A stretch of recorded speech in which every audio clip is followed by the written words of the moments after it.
All right, welcome to the Pearls of Wisdom soundbite. I am your host, Mike Evans. I'm very excited to be bringing this soundbite series to you. Stay tuned on LinkedIn, YouTube, and Podbean for our latest episodes. And we're just going to be talking with Jeff Pearl, founder and president of the Pearl Engineering Corporation, throughout this and get some thoughtful insight. How have you adapted to being a business owner in the 21st century? Well, Mike, when I started Pearl Engineering, I didn't know anything about being a business owner. And sometimes I feel like I still don't. And so, anyway,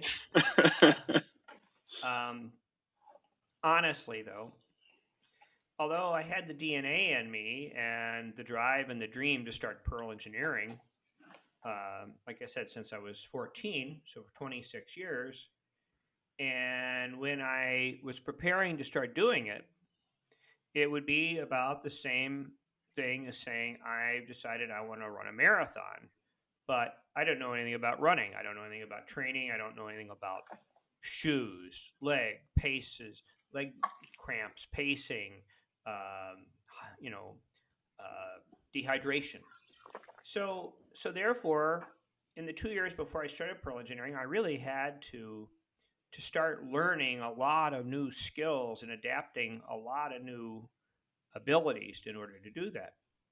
And a lot of that was involved not about the engineering, because I knew how to do engineering. And in fact, I'd been a great structural engineer, um,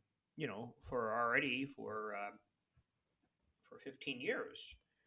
But um, but going from the technician of an engineer to actually being a businessman took a lot of research, a lot of networking, a lot of practice. So, I mean, just think about a guy who didn't even have a home computer and he's going to start his own engineering company. So buying a home computer and getting that running and getting Excel and getting AutoCAD and learning AutoCAD and those, but learning business procedures, how to use Microsoft.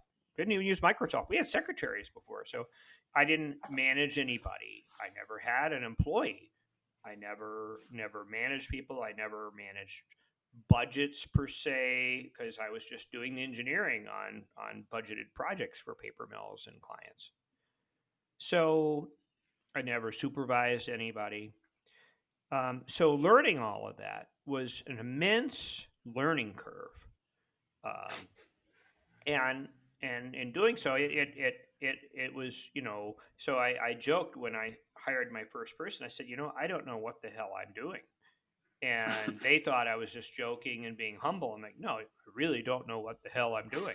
And so, and little by little, I learned. I was fortunate to have a lot of good advisors, including my late father before he passed away, and a lot of other great people like my brother-in-law, and people who would give me advice and give me books and say, here, read this book. If you're going to become a business owner, you need to know this. You need to understand this, way to manage an office, to do your own books, to do marketing. What's that look like? So it was quite a learning curve, like I said, and it required being really adaptable. And after we got going and we were started, I'm like, okay, we're running and wow, we're plugging along and doing this, but still we need a lot of help. And so I joined a CEO roundtable with other business owners, and we could converse. I called it the self help group for business owners, and we had a facilitator, and fortunately, it was really a very safe place to understand and learn and bring concerns, fears, problems, and figuring out, okay, hey, and finding out that everybody else has had the same problems or how they've managed to solve things.